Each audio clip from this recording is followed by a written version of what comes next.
বনগাঁ পুরসভায় বড় সড় রাজনৈতিক মোড়। শেষ পর্যন্ত ইস্তফা দিলেন বনগাঁ পুরসভার চেয়ারম্যান গোপাল শেঠ। নভেম্বরের ৬ তারিখে দলীয়ভাবে তাকে পদত্যাগের কথা বললেও কিন্তু সেই সময় পদত্যাগ করেননি তিনি। এরপর ১৯ নভেম্বর তার বিরুদ্ধে অনাস্থা প্রস্তাব আনেন ৯ জন কাউন্সিলর। তখন থেকেই পরিস্থিতি ক্রমশ জটিল হয়। তবে ভোটের আগেই বনগাঁ পুরসভার এক্সিকিউটিভ অফিসারের কাছে ইমেল মারফত নিজের পদত্যাগপত্র পাঠিয়ে দেন গোপাল শেঠ। সেই পদত্যাগপত্রে গোপাল শেঠ স্পষ্ট উল্লেখ করেছেন, রাজ্য তৃণমূল কংগ্রেসের সভাপতি সুব্রত বসুর নির্দেশ মেনেই তার এই ইস্তফার সিদ্ধান্ত।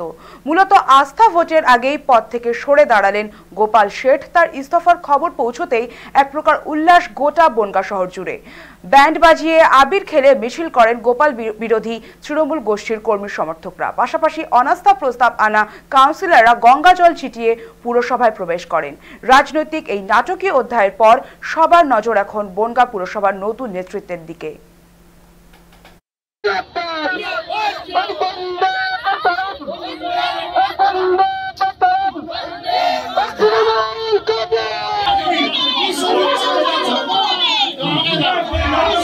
চেয়ারম্যানকে জানালাম যে এটা দলের সিদ্ধান্ত, আপনি এটা বিবেচনা করুন। তখন উনি একটা রেজিগনেশন লেটার লিখে উনি মেল করে পৌরসভায় পাঠিয়ে দিয়েছেন। কারণ উল্লেখ করেছেন যে দলের নির্দেশ মেনে, এবং সুব্রত বক্সি এবং ফিরাদ হাকিম দুজনেই ওনাকে ফোন করেছিলেন যে রিজাইন করার জন্যে।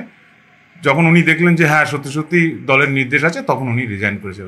উনি রিজাইন করার জন্য প্রস্তুত ছিলেন, কিন্তু উনি কনফার্ম ছিলেন না যে এটা সত্যি সত্যি দলীয় নির্দেশ নাকি ব্যক্তিগতভাবে কেউ এটা করছে।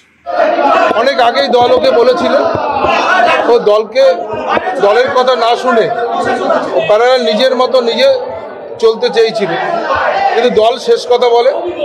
মমতা বন্দ্যোপাধ্যায়, অভিষেক বন্দ্যোপাধ্যায় যা চিন্তাভাবনা এবং যা সিদ্ধান্ত নিয়েছেন, সেই সিদ্ধান্ত মেনে চলা উচিত ছিল। দল অনেক কিছু দিয়েছিল, অন্যান্য জায়গায়ও অনেক কাউন্সিলর চেয়ারম্যানরা পদত্যাগ করেছেন, কিন্তু এক্ষেত্রে বনগাঁর ক্ষেত্রে ও দলকে চ্যালেঞ্জ জানিয়ে একটা প্যারালাল সংগঠন চালাবার চেষ্টা করেছে। পদত্যাগপত্র গৃহীত হওয়ার করার সঙ্গে সঙ্গে বনগাঁর মানুষের যে জনজোয়ার, এতে মানুষ প্রমাণ করলো যে বনগাঁ নাগরিক পরিষেবা দিতে সম্পূর্ণরূপে ব্যর্থ একজন প্রশাসক পৌরপ্রধান ছিলেন। এবং আজকের এই আবালবৃদ্ধ বনিতা যেভাবে রাস্তায় নেমেছে, এতে প্রমাণ হয় যে অভিষেক বন্দ্যোপাধ্যায়, মমতা বন্দ্যোপাধ্যায় যে সিদ্ধান্ত নিয়েছেন বনগাঁর মানুষের জন্য, 2026 সালের নির্বাচনে নিশ্চিত ফলপ্রসূ হবে এবং কাঙ্ক্ষিত লক্ষ্যে দল আবার আগের জায়গায় ঘুরে দাঁড়াবে।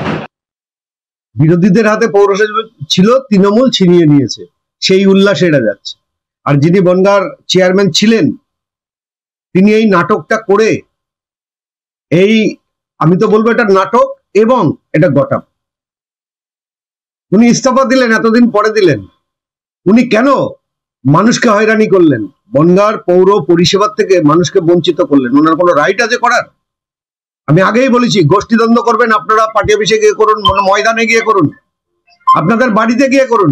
বনগাঁর এই 22টা ওয়ার্ডের মানুষকে নিয়ে কেন ছিনিমিনি খেললেন? পৌরসভার চেয়ারে যে কি মধু আছে, কত মৌচাক ওখানে বসে আছে বা মধু আছে, সেটা বনগাঁর মানুষ বুঝতে পারলো যে ওই চেয়ারে কি আছে, যে চেয়ারের জন্য এত লড়াই।